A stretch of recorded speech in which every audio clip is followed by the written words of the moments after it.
So if you're shooting with an achromatic telescope, then more than likely you've been dealing with chromatic aberration, which is purple fringing around your stars. It can be fixed in post with Photoshop or GIMP or any other type of photo editing software. New in the 1.4 version of Siril, we have the ability to be able to correct for that now without needing to use another piece of software. The tool is called Unpurple Filter, and it does just that. It'll take that purple ringing around your stars and tame that ringing down, if not completely removing it. Keep in mind, this is the beta version that I'm doing this video on, so there is a possibility that by the time it gets to its final official release, some things may change. So if you're watching this video and things don't look exactly the way that I'm showing you, check the description. I'll leave a little blurb down there that'll explain the changes that they made. So let's get to it. I'll show you the Unpurple filter in Siril 1.4. My name is Rich, and you're watching Deep Space Astro.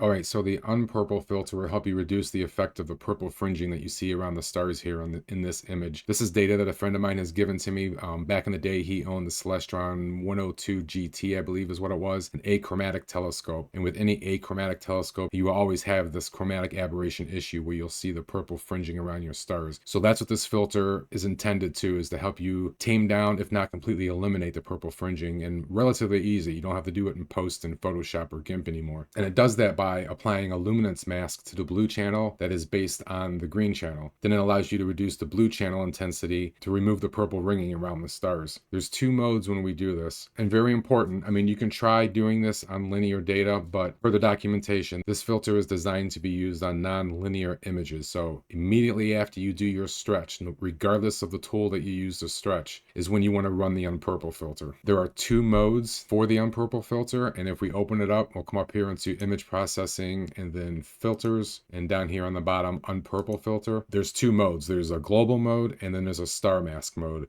The global mode, which is what we're in right now, and we determine that by seeing that the use star mask option is not selected, so we're in global. It'll apply the effect to the entire image. So this mode is meant mainly for just images that have nothing but stars in it. Think globular star clusters, for example. If you use it on something like the Eagle Nebula that I have open up now, it can also affect the colors of the DSO in the background, whether it's a nebula or a galaxy. So again, the global mode is just for images that contain only stars, and we'll come back to that. I'm going to run through using the star mask mode first on this image, since it's what I have loaded up, and then I'll bring up a cluster image to show you guys how to use it in global.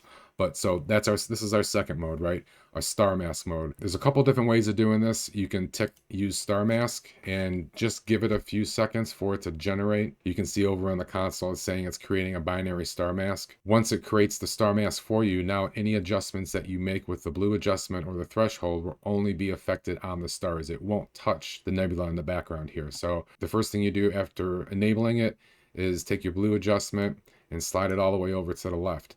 This will turn your stars yellow. This is the area that it's going to be working on. And as you can see, these stars in the center have pretty good coverage as far as the yellow is concerned, but we can still see purple fringing around the rest of the stars. In that case, we're going to go to our threshold and just bump the threshold up a little bit at a time until the purple stars are completely covered with the yellow. So once you're happy and you see that all the purple has been taken out, maybe we'll bump it up just a little bit more. There's a couple stars up here that it has some purple fringing that it looks like it missed, but that's fine. We'll go over that here next. Like I said, there's a couple different ways of using the star mask mode. So once you have the yellow, then back over to your blue adjustment, and you're going to start pulling it back over to the right a little bit at a time. And now it's going to remove the yellow, leaving you with the white stars, right? So we hit apply, and you can see the purple fringing has been completely removed from the stars. So if we go undo, so we can show you guys a before and then after, it did a really nice job. So like I said, this star up here was missed when it created the star mask. So let's undo this, and I'll show you another way. So if we come up into Tools, Image Analysis, and Dynamic PSF, what we can do here is basically create our own star mask. Simply just come down and hit the button here to detect stars and give it a second. And everything that you see circled, orange or purple, the purple stars obviously are the oversaturated stars, but we're not worried about that right now for the purpose of this video. But this star up here was missed. This is the one that we saw. So what you can do is, using your left mouse button, click and hold, drag a selection around it, come over in the dynamic PSF and hit the plus button, and it'll add that star into this list. Click on the screen to remove your selection. You can see it's got an ellipses around those 2 stars. And then we can come back up into image processing, and again, filters, Unpurple Filter. So we can see what we're doing. We want to clear everything that has the ellipses around them. Just come over to the button here on the right hand side and click to remove all stars. So now we got a nice clean view. You can close dynamic PSF, and again we bring the slider over, and this time you can see these 2 stars up here turned yellow because they were part of the selection.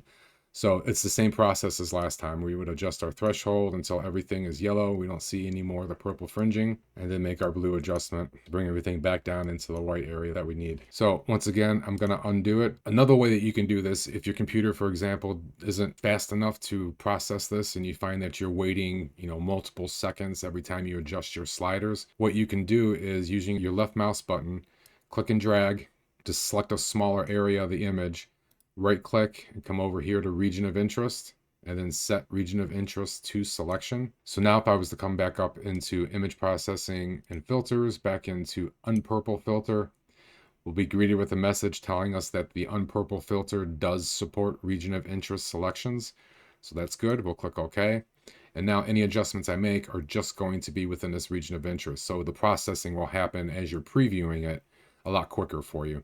So if I slide this back over to the left like we did previously, just the selection for the region of interest is affected, and I can just make my adjustments until I get what I like. And then when I click apply, it'll apply it to the entire image. Now that that's complete, you just want to clear your region of interest. So you just right click on the image, region of interest, and clear ROI. Click to take the selection away, and done. All right, so now let's talk about the global mode for the Unpurple Filter. So I am going to open up an image of M3 that I have. Again, it's already been stretched. Now, before we move any further, this is fake chromatic aberration. I did not have a star cluster image that was taken through an achromatic scope that I could use for testing. So a friend of mine, Naz from Nastronomy, I'll leave a link down in the description to his YouTube channel. His Photoshop skills are a lot better than mine, so I asked him if he could take my M3 image and make it look like those chromatic aberrations. So this is what he gave me. The filter doesn't handle it perfectly, but it works well enough to be able to show you guys the global mode. So again, this is already stretched. So if we come up into image processing and filters, back into Unpurple Filter, use star mask is not selected. So we are in global mode, and the sliders work the same way. So a good starting point when you're in global mode is about around 0.15.